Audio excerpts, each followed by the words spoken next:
ওম শান্তি। 17 ফেব্ৰুৱাৰী 2025 সাকাৰ মহাবাক্যৰ সম্পূৰ্ণ সাৰ কথা। মৰমৰ সন্তানসকল, পিতা তোমালোকৰ অতিথি হৈ আহিছে, সেয়েহে তোমালোকে আদৰ কৰিব লাগে। যেনেকৈ মৰমেৰে মাতিছা তেনেকৈ আদৰো কৰিব লাগে, নিৰাদৰ যাতে নহয়।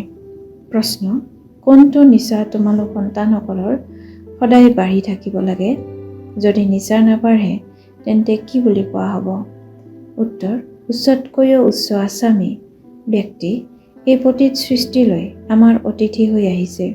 এইটো নিচা সদায় বাঢ়ি থাকিব লাগে, কিন্তু ক্ৰম অনুসৰিহে এইটো নিচা বাঢ়ে। বহুতেতো পিতাৰ হৈও সংশয় বুদ্ধিৰ হৈ হাত এৰি গুচি যায়, তেতিয়া সেয়া তেওঁৰ দুৰ্ভাগ্য বুলি কোৱা হ'ব। ধাৰণাৰ বাবে মুখ্য সাৰ: 1. সদায় সৰ্বোচ্চ হৰ্তা-কৰ্তা পিতাৰ স্মৃতিত থাকিব লাগে। বিনাশী শৰীৰক নাচাই আত্ম অভিমানী হ'বলৈ যত্ন কৰিব লাগে। স্মৃতিত থকাৰ সঁচা খতিয়ান ৰাখিব লাগে। 2. দিনে ৰাতিয়ে সেৱাত তৎপৰ হৈ থাকি অপাৰ আনন্দত থাকিব লাগে। তিনিও লোকৰ ৰহস্য সকলোকে আনন্দেৰে বুজাব লাগে। শিৱ বাবাই যি শ্ৰীমত দিয়ে তাত অটুট নিশ্চয় ৰাখি চলিব লাগে। কোনো ধৰণৰ বিঘিনি আহিলে ভয় খাব নালাগে, তাৰ বাবে শিৱ বাবা দায়বদ্ধ, সেয়েহে সংশয় যাতে নজন্মে। বৰদান: শ্ৰেষ্ঠ সময়ৰ আধাৰত সৰ্বপ্ৰাপ্তিৰ অধিকাৰৰ অনুভৱ কৰোঁতা পদ্মাপদম ভাগ্যশালী হোৱা।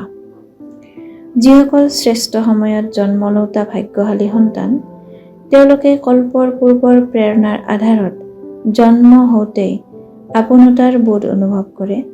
তেওঁলোক জন্ম হওঁতেই সকলো সম্পত্তিৰ অধিকাৰী হয়। যেনেকৈ বীজত গোটেই বৃক্ষৰ সাৰ সমাহিত হৈ থাকে, তেনেকৈ সৰ্বোত্তম সময়ৰ আত্মাসকল আহিয়েই সৰ্বপ্ৰাপ্তিৰ সম্পদৰ অনুভৱী হৈ যায়। তেওঁলোকে কেতিয়াও এনেকৈ নক'ব যে সুখৰ অনুভৱ হয়, শান্তিৰ নহয়, শান্তিৰ হয়, সুখ বা শক্তিৰ নহয়। সকলো অনুভৱেৰে সম্পন্ন হয়। শ্লোগান: নিজৰ প্ৰসন্নতাৰ ছায়াৰে শীতলতাৰ অনুভৱ কৰাবলৈ নিৰ্মল আৰু নম্ৰ হোৱা। একান্ত প্ৰিয় হ'বলৈ, একতা আৰু একাগ্ৰতা ধাৰণ কৰিবলৈ আজিৰ অব্যক্ত সংকেত।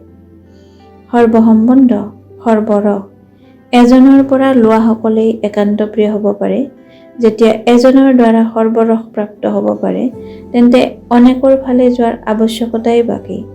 কেৱল এটা শব্দৰ স্মৃতিত ৰাখিলে তেতিয়া তাত গোটেই জ্ঞান আহি যায়, স্মৃতিও আহি যায়, সম্বন্ধও আহি যায়, স্থিতিও আহি যায়, আৰু লগতে যি প্ৰাপ্তি হয় সেয়াও সেই এটা শব্দৰ পৰাই স্পষ্ট হৈ যায়। এজনৰ স্মৃতি স্থিতি একৰস আৰু গোটেই জ্ঞানো এজনৰ স্মৃতিৰেই পোৱা যায়। প্ৰাপ্তিও যি হয় সেয়াও একৰস হৈ থাকে। ওম শান্তি।